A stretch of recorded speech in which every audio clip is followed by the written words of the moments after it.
de comenzar la clase, platiquemos del trabajo. El trabajo que tienen que entregar. Fíjense que por logística no puede ser individual, tiene que ser en grupo. Tiene que ser en grupo. Entonces, yo entiendo que ya tienen grupos armados, ¿verdad? ¿De cuánto es cada grupo? 10. Está perfecto. Perfecto. Entonces, lo que yo necesito que hagan hoy puede ser en el transcurso de la semana o de la clase. Necesito que los grupos los armen y los numeren, ¿verdad? Y que me lo envíen al chat de la clase, al WhatsApp de la clase, ¿verdad? Que quiero que me manden grupo 1, tales y tales y tales con su número de carnet. En un solo mensaje. Tiene que haber alguien en el grupo, un coordinador. Sí tienen un coordinador en los grupos, ¿verdad? O lo eligen un coordinador, o eligen un coordinador. Alguien encargado de que hagan los grupos, pueden hacer una hoja, poner los carnets ahí, le toman foto y me lo mandan, ¿verdad? Sí, así es más fácil.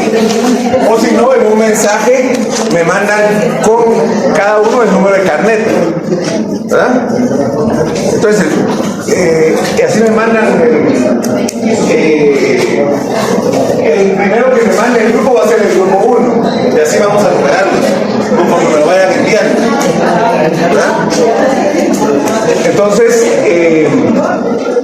con eso vamos a tener ya los grupos armados y ya, como les comentaba, lo que tienen que hacer es revisar los expedientes de los candidatos a magistrados, ¿verdad? ¿De los que ya pasamos o los que...? No, todos, los que presentaron todos, porque lo que queremos sacar es el perfil de cómo es el candidato a magistrado que presenta su papelería para optar a ser magistrado.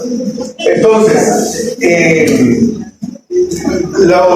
la base de datos les voy a compartir también a ese mismo grupo, ¿verdad? A ese mismo grupo de chat vamos a compartir el vínculo para que ustedes, vamos a crear una base de datos y el coordinador va a subir los datos que le van a dar los que van a... O sea, el trabajo es individual en el sentido que cada uno va a revisar 15 o 16 expedientes, ¿verdad? Y el coordinador va a juntar todos los datos de los expedientes y los va a enviar, ¿verdad? Entonces vamos a trabajar una base de datos para que ustedes puedan recoger el trabajo de cada uno de los compañeros y después ustedes puedan subir eso a el Drive. Y vamos a tener un Drive para trabajar eso en la nube, ¿verdad? Entonces, el otro miércoles vamos a tener más instrucciones ya, ejemplos de cómo revisar los expedientes. Porque como es en digital, la próxima clase es más fácil, ¿verdad? Revisarlo en digital. Entonces, la próxima clase lo vamos a ver. Claro, si alguien no revisa sus expedientes, el coordinador me tiene que avisar, ¿verdad? Para no darle los puntos a esa persona que no cumple con revisar los expedientes. Entonces, los coordinadores no van a ponerse a revisar esos expedientes tras expediente, ¿verdad? Salvo que estén muy enamorados de verdad, que no se enamoren por la universidad porque después ya se van a acordar de ellos. La novia del estudiante no es la esposa del profesional. Eso que les quede claro. Hoy vamos a hablar de...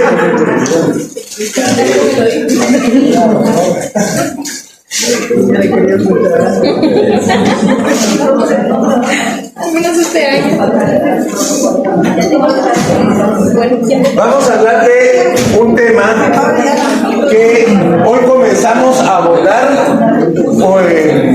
las partes de un libro, un capítulo de un libro vamos a usar como material para este parcial. Aparte de las diapositivas, vamos a dar un capítulo de un libro que se llama Sociología Crítica de la Justicia, ¿verdad?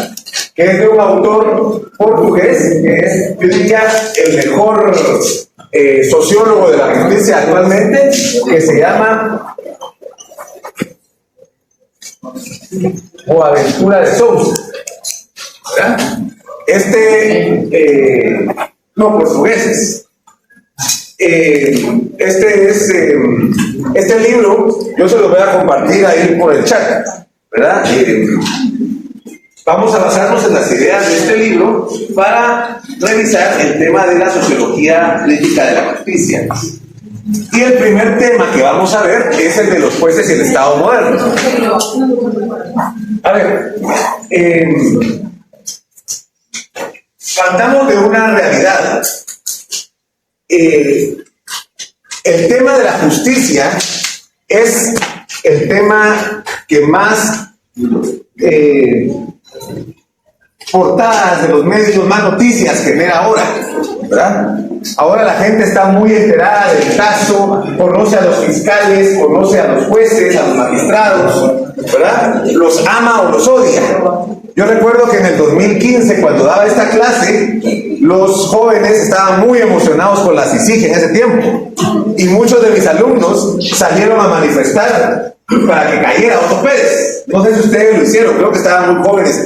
Todavía estaban en educación media, ustedes, ¿verdad? Pero mis alumnos de la universidad, y yo también fui a pedir renuncia ya un par de veces, y los miraba activos y todo.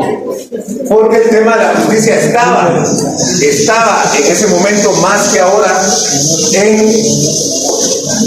en el tema en boca de todos, ¿no? Las noticias salían, los juicios se transmitían en la tele, se transmitían en internet, hasta se hacían memes virales ahí de Iván Velázquez y de Miguel Ángel Gálvez, y había también Erika Ifán, parecían superhéroes ellos, ¿verdad? Cuando salían los Avengers, ellos hasta se hacían memes y todo. Entonces, esto no es un fenómeno solo en Guatemala, es en todo el mundo. La justicia es ahora un tema de portadas, es un tema de noticias, es un tema de interés nacional. Antes no era así. Antes los jueces, nadie sabía el nombre del fiscal general. Nadie sabía el nombre de los magistrados de la Corte Suprema o de los magistrados de CC. Solo los abogados lo sabían. Ahora es un tema público, es un tema popular. La justicia se hizo popular. Y los jueces se hicieron personajes populares. Entonces, esto es un fenómeno mundial, pero no siempre ha sido así.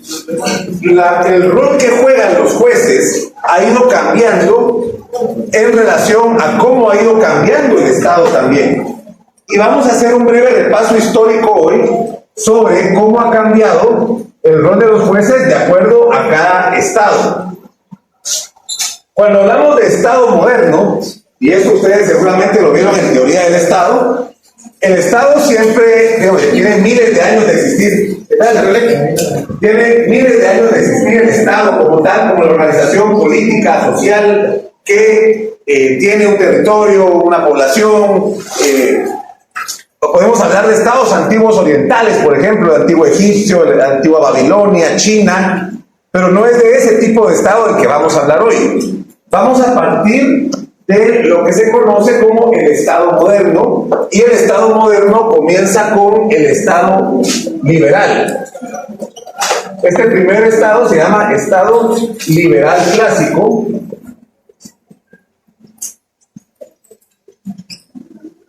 El Estado liberal clásico, que podemos decir comienza con las dos grandes revoluciones liberales de la historia: la independencia de Estados Unidos y la Revolución Francesa.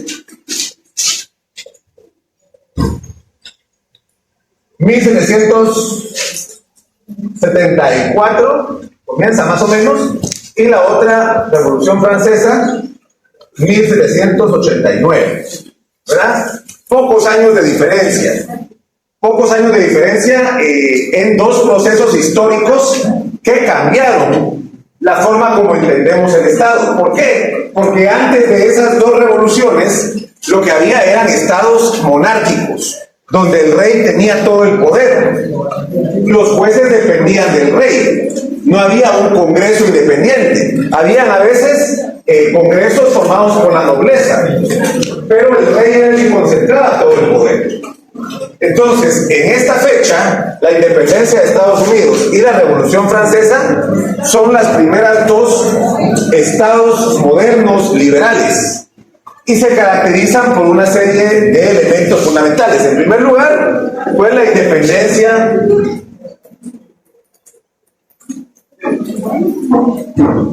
de los tres poderes, la independencia judicial, el sector de los jueces se convierte, igual que la división de poderes. Por medio de la división de poderes se crean los tres poderes del Estado. ¿Cuáles son los tres poderes del Estado? Ajá, ejecutivo, legislativo y judicial, ¿verdad? Entonces, esta tríada de poderes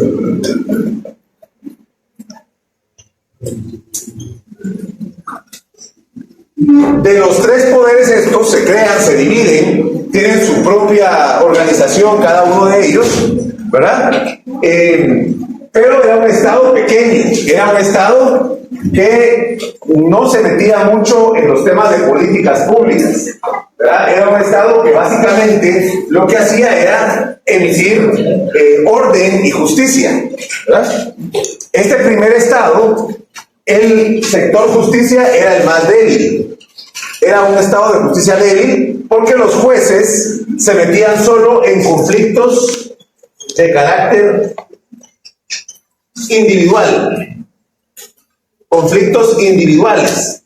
Lo que llegaba ahí a los temas de jueces eran casos de familia, civil, penal, casos de una persona contra otra, casos donde acusaban a alguien de robo, acusaban a un marido de ser infiel, se divorciaban. Eran casos sencillos los que miraban los jueces, ¿verdad? No eran casos muy complejos, no eran casos políticos. Sí, el Poder Judicial era un poder separado del Legislativo y separado del Ejecutivo, pero en realidad los conflictos eran sencillos. Entonces no había en realidad, aunque había división de poderes, no había enfrentamiento entre esos poderes. Los jueces eran personas que lo que hacía era, la interpretación era básicamente de carácter, lo que hacían era subsumir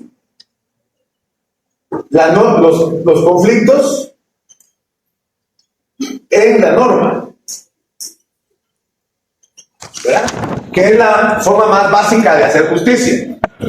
Mediante una diferencia lógica, uno mira el hecho, la norma primero, los hechos, y luego saca una conclusión en base a lo que dice la ley.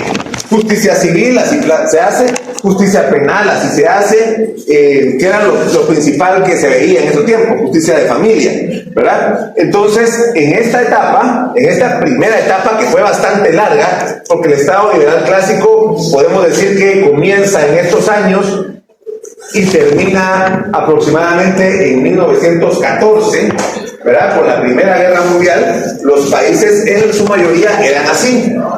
Pero estamos hablando de este tipo de Estado, se aplicó en los países centrales, en los países de primer mundo, ¿verdad? Luego vamos a hablar de los países periféricos o de tercer mundo, como el nuestro. Pero en los países centrales, Estados Unidos, Francia, Inglaterra, los países europeos, podemos decir que a grandes rasgos era un Estado pequeño, donde existía división de poderes y donde los jueces jugaban un papel menos importante que los otros, porque se encargaban de juzgar casos individuales, ¿verdad? Esta situación comienza a cambiar en el periodo de la Primera Guerra Mundial y entra el segundo tipo de Estado, que es el Estado de bienestar.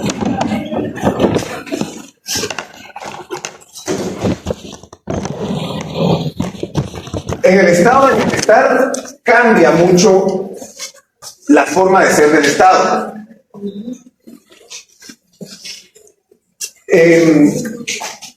Hay un momento aquí en medio que es como un periodo complicado de transformaciones en toda Europa, en todo el mundo, que es el periodo entre la Primera y la Segunda Guerra Mundial. Más o menos 1914 empieza la Primera Guerra Mundial, termina en 1919, y la Segunda Guerra Mundial empieza en 1937 y termina más o menos en 1945. Entonces es un periodo muy complejo de transformación social. Pero cuando termina la Segunda Guerra Mundial, empieza lo que conocemos como el estado de bienestar. ¿Cuál es la diferencia de este estado? Pues siempre están los tres poderes, ejecutivo, legislativo y judicial. Siempre están los tres poderes. Pero aquí es el ejecutivo el que adquiere más poder. En este tipo de estado, en el liberal clásico, el que tiene mayor poder es el legislativo, ¿verdad? Y los estados liberales clásicos tienen también constituciones con un catálogo de derechos humanos, pero los derechos humanos aquí eran derechos individuales.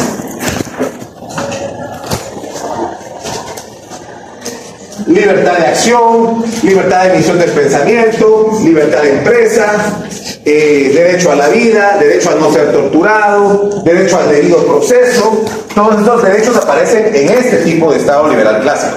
Digamos que en este momento, aunque algunos de ellos ya venían incluso en la época monárquica o incluso en los estados antiguos orientales, podemos encontrar algunos elementos de derechos humanos, es en el Estado liberal clásico donde estos adquieren un carácter constitucional, ¿verdad? Ya se crean las constituciones que los contienen, estos derechos fundamentales, ¿verdad? Un ejemplo de un Estado liberal clásico, una constitución de un Estado liberal clásico, es la actual Constitución de Estados Unidos, ¿verdad? Que es la constitución más antigua del mundo y que viene de esa época. Otro ejemplo, la Constitución francesa de 1791, o la Constitución de Guatemala de 1825, ¿verdad? Del Estado de Guatemala o de la República Federal de 1824. Son ejemplos de este tipo de Estado liberal clásico. Son repúblicas, tienen división de poderes, tienen derechos fundamentales, pero principalmente derechos individuales.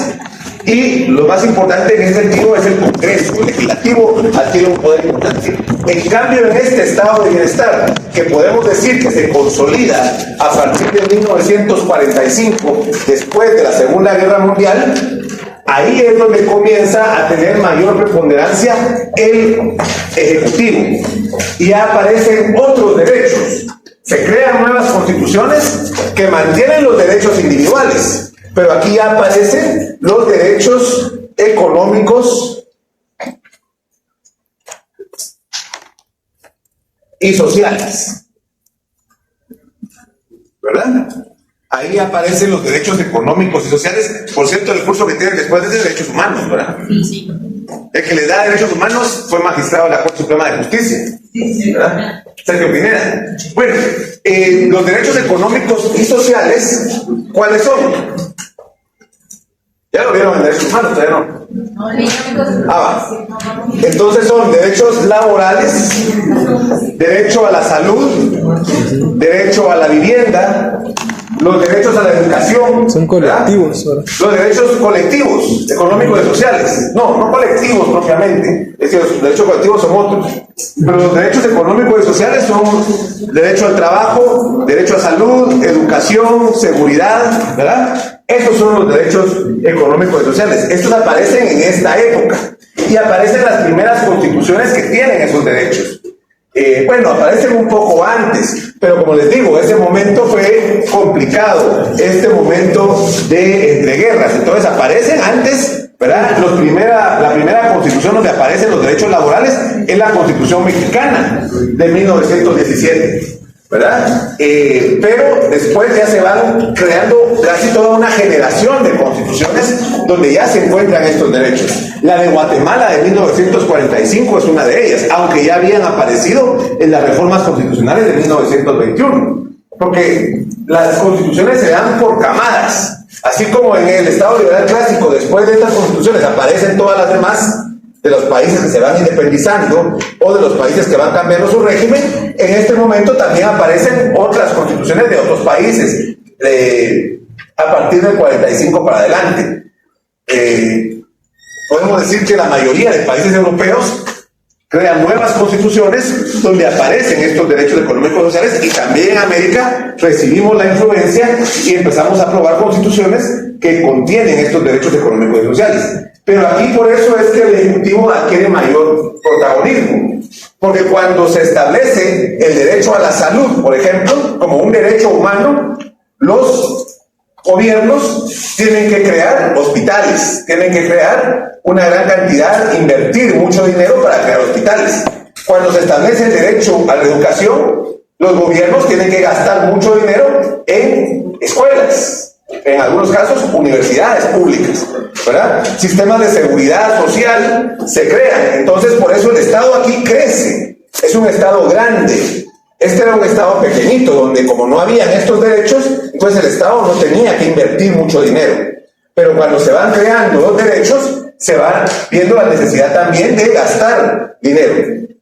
Y los jueces también cambian su rol aquí, ¿verdad? Los jueces ya comienzan a ver conflictos colectivos. Los jueces ya ven conflictos colectivos, conflictos de carácter laboral principalmente, pero también de otros derechos económicos y sociales. Y entonces ya los jueces adquieren otro nivel, adquieren mayor importancia, porque ya algunos de los casos que van a empezar a ver los jueces ya son casos que afectan a una comunidad. El derecho al agua, ¿verdad? El derecho a la salud. Entonces ya empiezan otro tipo de interpretación. Entonces aquí ya la interpretación no es nada más subsumir un hecho o una norma. Aquí puede ser una interpretación extensiva del derecho. Y aquí puede decir el derecho a la salud incluye también la salud mental, por ejemplo, ¿verdad? Pero eso es una interpretación que dan los jueces. O el derecho a la educación incluye también la educación universitaria, ¿verdad? Aunque la Constitución solo diga se reconoce el derecho a la educación, bueno, ¿hasta dónde termina la educación? La preprimaria también se incluye, la universitaria también. Pero aquí lo que yo quisiera que entendieran es cómo va cambiando el Estado y cómo va cambiando los jueces también con el tiempo, cuando van apareciendo nuevos derechos. Claro, estos derechos no aparecen de la tierra como que fueran verduras, ¿verdad? Todos los derechos aparecen con las luchas sociales de esos tiempos.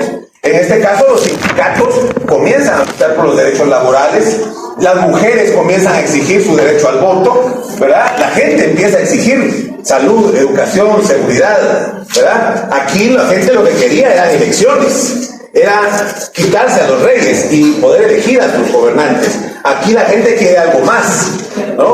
Aquí la gente quiere seguridad social, salud, educación, y así van surgiendo los derechos y los jueces tienen que ir respondiendo también a las necesidades que les pone el Estado. Ahora, el estado de bienestar dura bastante tiempo, dura más o menos hasta 1985-86, cuando comienza lo que los autores llaman la crisis del estado de bienestar.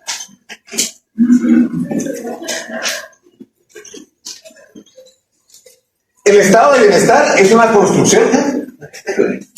construcción, como les digo, propia de los países desarrollados, donde se tenían suficientes recursos para crear instituciones fuertes, estados fuertes. Esto empieza en crisis con el neoliberalismo en 1986, cuando todo se empieza a privatizar. El neoliberalismo es una corriente económica, política, social, que busca básicamente regresar al liberalismo clásico en lo económico, donde el Estado no se tiene que meter en la economía y todo es privatizado. Entonces, en muchos países donde se crearon estados fuertes, estados con mucha presencia, se empiezan a privatizar las cosas. Los sistemas de salud, la educación se empieza a privatizar, la seguridad social. En Guatemala pasó en 1996, comienza en Guatemala, cuando se privatiza la empresa eléctrica, la empresa telefónica, los ferrocarriles, ¿verdad? Ya los caminos ya no los construyen empresas públicas, sino empiezan a construir empresas privadas, ¿verdad? Pero ese es un movimiento también mundial. Que se da el neoliberalismo, la globalización, el auge de las comunicaciones, el internet, los derechos laborales se vuelven difusos, la gente mejor prefiere emigrar a otras partes para conseguir mejores oportunidades laborales, pero eso es un fenómeno mundial. Pero en este momento las empresas migran para conseguir lugares que les sean más favorables para producir, ¿verdad? Entonces se cambian, ya los teléfonos celulares ya no se hacen en Estados Unidos, sino que se hacen en China o se hacen en otros países. La ropa que ustedes ven, aunque sea de marca, aunque diga Lacoste, pero se hace en Turquía, aunque diga Nike, pero se hace en Corea, ¿verdad? Los carros, las empresas, se va globalizando la economía. Entonces va cambiando también la forma de aplicar estos derechos. Cae en crisis ese estado de bienestar que se construyó porque se privatiza todo, porque las empresas tienen un mayor poder. Entonces va cambiando también el Estado y va cambiando también quién tiene más importancia y quién tiene más poder aquí. En este tipo de Estado, el que adquiere mayor poder es el sector judicial. Porque aquí el sector judicial empieza a haber nuevos conflictos, especialmente el tema de la corrupción. La corrupción aparece como el gran delito de finales del siglo XX y principios del siglo XXI. No solo el tema de corrupción, también aparecen crímenes de carácter transnacional, el narcotráfico, la trata de personas.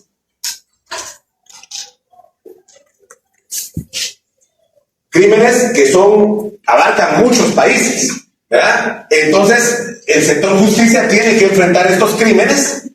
¿Por qué? Porque se crearon aquí estados grandes, estados fuertes que gastaban mucho dinero, pero también los políticos empezaron a meterse en temas de corrupción macro, en temas de gran corrupción.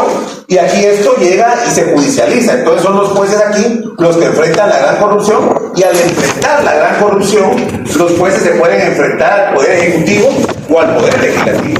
Entonces ahí vemos los casos grandes que hay a nivel mundial que involucran al sector público, ¿verdad? Y en este tema también aparecen nuevos derechos. Podemos ver los derechos, aquí sí, los derechos colectivos, los derechos de los pueblos indígenas, los derechos al medio ambiente, ¿verdad? También aparecen los derechos sexuales y reproductivos, como siempre por las luchas de algunos colectivos, ¿verdad? Y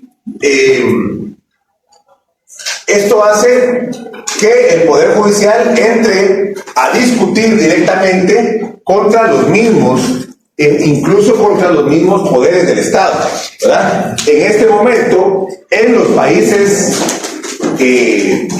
desarrollados, podemos ver que el estamento más importante políticamente se convierte en Poder Judicial. Claro, el Poder Ejecutivo y el Poder Legislativo siguen teniendo poder, pero es el Poder Judicial el que adquiere mayor protagonismo político, y en algunos casos vemos por eso que el sector justicia puede meter preso a un presidente, ¿verdad? A un primer ministro, o se destituye por un problema de corrupción, ¿verdad? Porque ya llegó a este nivel el Poder Judicial y tiene las capacidades para enfrentar a los otros poderes. Pero entonces vemos cómo a partir de que va evolucionando el Estado, va evolucionando también el rol que juegan los jueces en el mismo. Claro, esto se da en los países centrales, en los países desarrollados, porque en los países como el nuestro, en los países periféricos, países de tercer mundo, países subdesarrollados, el Estado no fue evolucionando así de bonito y de esquemático, ¿verdad? Aquí en los países periféricos,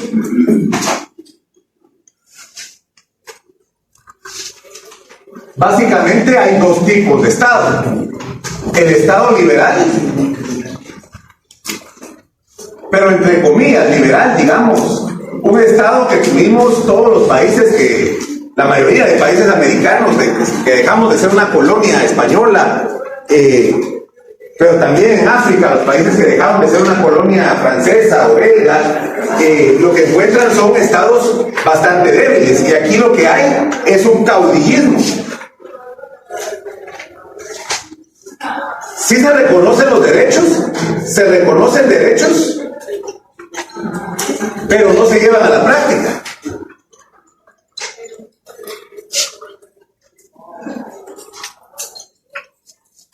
O sea, sí se aprueban constituciones, y las constituciones, como son copia de estas otras constituciones, son muy buenas, ¿verdad? Porque para eso somos buenos, para copiar las constituciones de otros países. Entonces, si ustedes ven la constitución, por ejemplo, de 1879, la Constitución Liberal de Guatemala de 1879 es una muy buena constitución, tiene todos los derechos individuales, hasta el tema de educación pública tiene, adelantada para su época. Pero en la práctica, lo que había ahí era un sistema donde no había una real división de poderes, ¿verdad? Los tres poderes dependían del caudillo de turno. Solo en lo que estuvo la Constitución vigente de 1879 tuvimos 3 dictaduras: la de Justo Rufino Barrios, la de Manuel Estrada Cabrera, que duró 20 años, y la de Jorge Ubico, que duró 14 años, ¿verdad? Bajo una constitución liberal, ¿verdad? ¿Qué significa una constitución liberal? Una constitución donde hay elecciones libres, donde hay relevo en el poder. Pero en los países periféricos no había eso. Había que todo el sistema respondía a un caudillo de turno, a un dictador de turno. Es más, habían elecciones pero fraudulentas, ¿verdad? Manuel Estrada Cabrera, en las elecciones siempre ganaba él, pero obligaban a la gente, a veces solo él era candidato, ¿verdad? Y otras veces la gente tenía que votar varias veces cuando lo jalaban para ir a votar. Entonces había más votos que población que podía votar, ¿verdad? Entonces, ¿por qué? Porque una persona la llevaban a votar aquí, la llevaban a votar allá, la llevaban a votar allá, y los que lo llevaban eran los militares. Tampoco los militares tenían muy claro cómo funcionaba la cosa. O Jorge Ubico, que modificó 3 veces la Constitución para reelegirse, ¿verdad? La primera vez ganó siendo el candidato único. La primera vez se ganó Ubico. Había advertido antes Ubico ya de elecciones, pero después, cuando él ganó la primera elección, él era el único candidato. Luego hicieron una reforma constitucional que decía el periodo del presidente se extiende hasta tal fecha. Y luego hicieron otra reforma constitucional que se extendía hasta tal fecha. Ya cuando querían hacer la tercera, ya dijo la gente no. Y hubo la revolución de octubre, pues. Pero vemos que nuestros países, y la historia de Guatemala es así. La historia de Guatemala, de los 200 años de independencia, más de la mitad, hemos estado en una dictadura. Entonces, este Estado liberal, entre comillas, lo que hay son dictaduras, y los derechos que son virtuales, los derechos no se aplicaban realmente. El Poder Judicial, aquí el Poder Judicial siempre estuvo sometido. ¿Sometido a quién? Al gobernante de turno, ¿verdad? Entonces los jueces nunca tuvieron un protagonismo importante ahí. Claro que sí, resolvían casos sencillos como estos, los de penal, civil, eso sí lo hacían aquí también. Y otra cosa que hubo es que en todos estos países hubo fuertes guerras civiles, conflictos armados.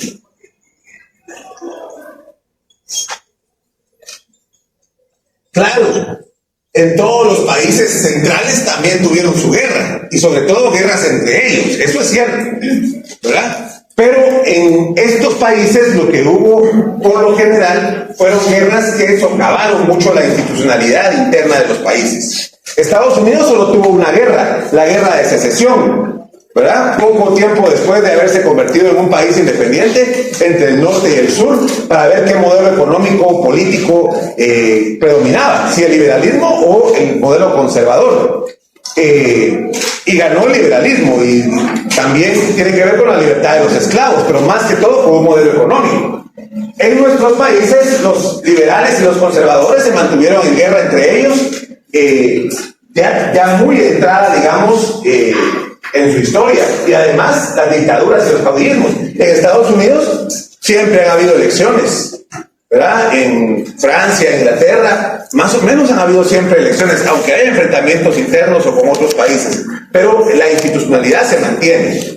En cambio aquí, nosotros nos mantuvimos en una especie de dictadura permanente, y cuando tuvimos nuestra primavera democrática que nos querían poner aquí, el golpe de la contrarrevolución apoyada por Estados Unidos, y empieza el conflicto armado interno que nos mete otros 36 años aquí, ¿verdad? Entonces no salimos de esta parte hasta que firmamos la paz en el caso de Guatemala, y ya entramos de lleno a la crisis del estado de bienestar.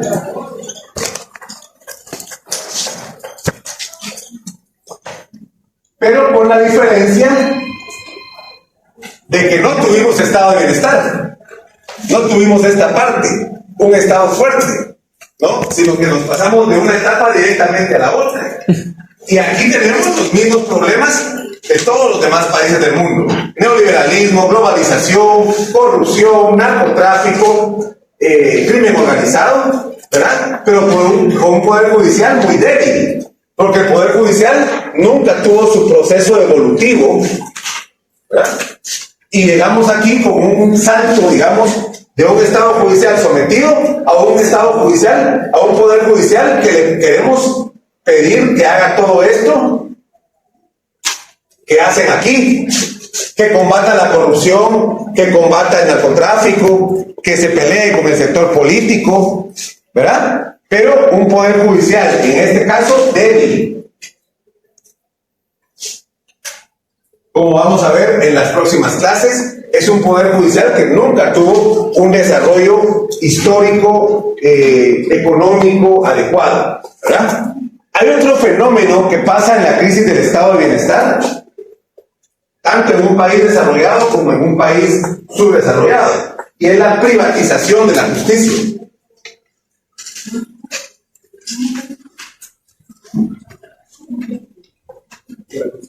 La privatización de la justicia civil, principalmente, ¿verdad?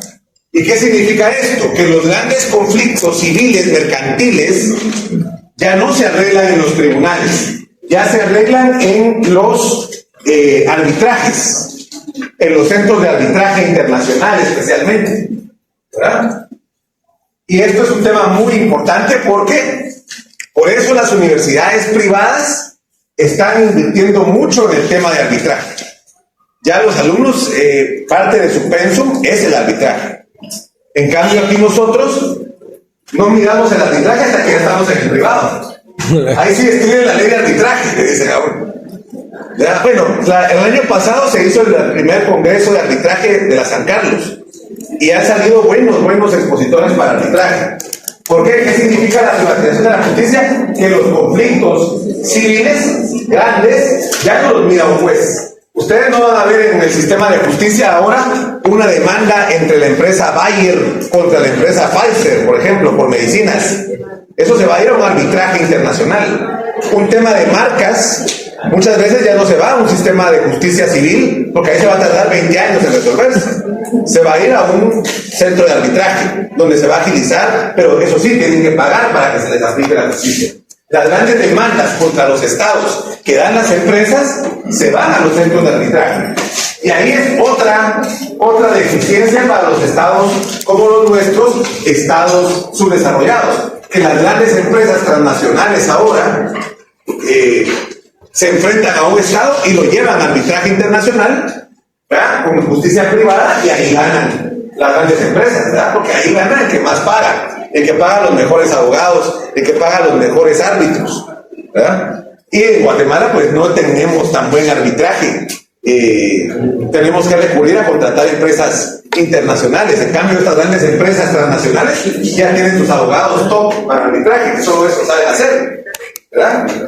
Entonces, a grandes rasgos, a muy grandes rasgos, esta es la evolución que han tenido los jueces en el Estado moderno. Pero hay que tomar en cuenta que los jueces en un Estado de primer mundo tienen otras posibilidades, otras características tienen un sistema, un Estado muy fuerte que los respalda.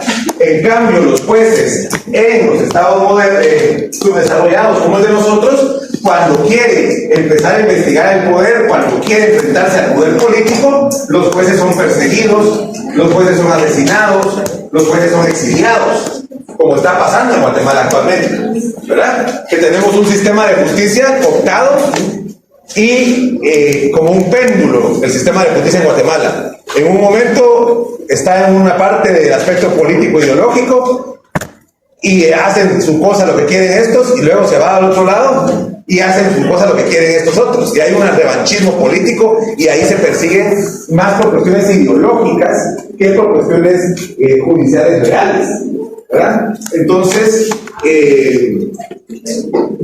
¿alguna duda, comentarios sobre este tema?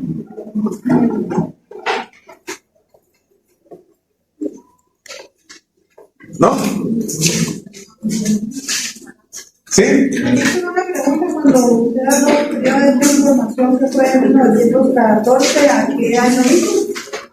Este periodo intermedio, ¿Sí? de 1914 a 1945. Es un periodo que se denomina entreguerras, porque ahí está la Primera Guerra Mundial y luego, rapidito, viene la Segunda Guerra Mundial. Este periodo, algunos estados quisieron adoptar el estado de bienestar. Por ejemplo, México lo adopta directamente después de la Revolución Mexicana. España lo intenta adoptar en 1935, pero llega la guerra interna española con Franco al poder y lo vuelve una dictadura por 40 años hasta que se muere Franco, ¿verdad? Entonces, sí hay algunos resabios ahí del estado de bienestar, algunos adelantos del estado de bienestar, pero es hasta que termina la Segunda Guerra Mundial que se mantiene. Este periodo entre guerras se llama. ¿Sí? Yo tengo una pregunta. ¿Qué hace que desemboque la crisis del estado de bienestar? O sea, ¿qué hace que empiece eso? ¿Puede ser la caída de la URSS o puede ser algo similar? Fue una serie de eventos, sobre todo económicos, que también propiciaron la caída de la URSS, ¿verdad? Lo importante aquí en 1985-86 es que Inglaterra y Estados Unidos, las dos economías más potentes en ese tiempo, porque Alemania todavía estaba dividida, entonces Alemania vuelve a adquirir protagonismo hasta después de la unificación en el 92, ¿verdad? Pero también después se cuenta Alemania, en Estados Unidos aparece Ronald Reagan y en Inglaterra Margaret Thatcher, y ambos representan, digamos, el nuevo conservadurismo de derecha, pero económicamente neoliberales, que vienen a privatizar todo y a promover políticas de privatización y cambio estructural en todo el mundo. Entonces ya lo que antes era público en estos dos países empieza a ser privado, ¿verdad? Entonces estos provocan hacen una política económica que permite a las empresas poder localizarse en cualquier país del mundo, ¿verdad? Entonces una empresa que era en ese momento de Estados Unidos tenía sus fábricas en Estados Unidos, pero a partir de los 80s empieza a construirse y sus fábricas matrices se deslocalizan. Entonces, por ejemplo, en el caso de Estados Unidos empieza a fabricar cosas en Taiwán, en Malasia, en Vietnam, y empiezan a venderle a ellos cosas, y entonces les sale mucho más barato a ellos producir cosas, y con esto despegan y dejan muy atrás a la Unión Soviética, ¿verdad? Entonces es un modelo económico que afecta tanto al Estado que entra en crisis, ¿verdad? A este Estado. Pero son políticas económicas que llevaron a cabo estos dos gobernantes principalmente, y luego ya se suma Alemania cuando ya se unifican en el 92, y luego se suma todo el mundo. Entonces en Europa entra en crisis este Estado, pero no se destruye este Estado de bienestar. Todavía quedan resabios del Estado de bienestar en los países europeos que construyeron estados fuertes. Ustedes van a Italia, España, Inglaterra, los países de Europa del Norte, y van a ver educación todavía de calidad pública, sistemas de seguridad muy buenos, ¿verdad? Ya no como antes, ya no ganan los mismos personas antes, pero se mantiene. Entró en crisis, sí, pero se mantiene la parte. En cambio, para nuestros países se aplicaron todas esas políticas que provocaron esta crisis, pero no teníamos estados fuertes. Entonces ahora tenemos estados débiles, pero con un montón de funciones que se necesitan. ¿verdad? Con gusto. ¿Alguien más? ¿Sí? Claro, y en esta época de la crisis del Estado de Bienestar, cuando Estados Unidos y la Unión Soviética bueno, lo que pasa es que la Unión Soviética surge en este momento, en 1907, con la toma del poder por parte de los bolcheviques, ¿verdad? 1917 creo que fue. Ya se me olvidan las fechas. Durante la época del Estado de Bienestar se construye también un Estado fuerte en la Unión de Repúblicas Socialistas Soviéticas, basados en un modelo comunista. Y no solo ahí, sino en un montón de países de Europa del Este, principalmente, o en China, ¿verdad? Pero en 1991, 1992, se da la caída de la Unión Soviética, la caída del muro de Berlín, la unificación de Alemania, y la Unión Soviética se convierte en un país capitalista, ¿verdad? Como es ahora. Entonces, sí se da una alianza política, económica entre Estados Unidos y la Unión Soviética, y se convierte en Rusia otra vez, ¿verdad? Y surgen todos los países que eran parte de la Unión Soviética, se dividen, surgen Kazajstán, Ucrania, Azerbaiyán, Uzbekistán, todos esos países que antes eran la Unión de Repúblicas Socialistas Soviéticas. Sí. ¿Alguien más? ¿Alguna duda? ¿No? Muy bien, entonces quedémonos hasta ahí. Y nos vemos el día miércoles virtual. Yo vi como que ya me mandaron grupos. Sí. Ya me mandaron grupos. Muy bien.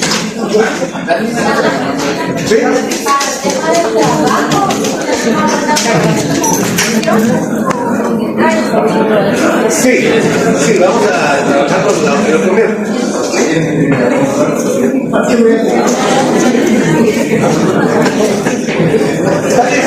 Está bien porque por ahora, pero para